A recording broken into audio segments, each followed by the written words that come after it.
My grandma gave me a letter she kept for 50 years. My grandmother, Elena, has always been the backbone of our family. She raised me after my mom passed when I was little, and even though we never had much, she always managed to make our small 2-bedroom apartment on the outskirts of town feel like the coziest place in the world. Our home always smelled of fresh baking and love. It all started last Tuesday. Grandma had been acting strange for a few days, sorting through old photos, going through boxes she hadn't touched in years, making mysterious hints about unfinished business. I didn't think much of it until I came home and found her sitting at our kitchen table with an old tin recipe box. "Rosalie," she said, using my full name, which always meant serious business. "Sit down, honey. There's something you need to know." Her hands trembled as she opened the box. I'd never seen Grandma shake like that before. She pulled out a yellowed envelope that looked so fragile it might crumble at a touch. The paper was soft and worn at the edges, as if someone had reread this letter hundreds of times. "I had a small stroke last week," she said quietly. My heart stopped. "What? Why didn't you tell me?" "Because I knew you'd worry, and it wasn't serious. But it made me realize I can't keep carrying this burden alone anymore. You deserve to know the truth about your grandfather." I'd grown up thinking my grandfather was a man named Dominic who died before I was born. We had just one photo of him, a faded shot from the 60s showing a tall man standing by a house. Grandma rarely spoke about him, only mentioning that he passed away young. But the letter she handed me? It wasn't from Dominic at all. It was from someone named Anthony, dated June 15th, 1973. The handwriting was neat but hurried. From the first line, my whole world turned upside down. "My dearest Elena, by the time you read this letter, I'll be far away. I'm sorry for having to leave, but my heart is breaking with this decision. I'm moving to Europe for work. They've offered me an opportunity I can't refuse.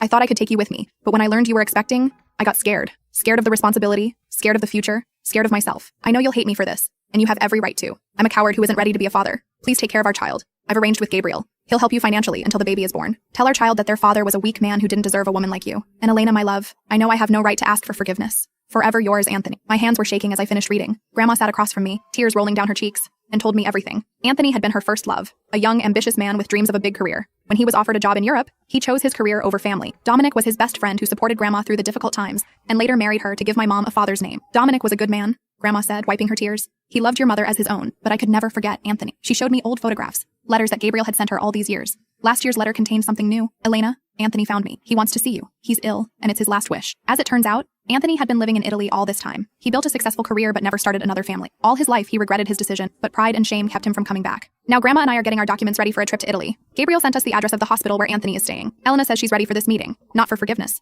but to close this chapter of her life. I cannot tell in this short video what happened in Italy. Full story on the channel, link below.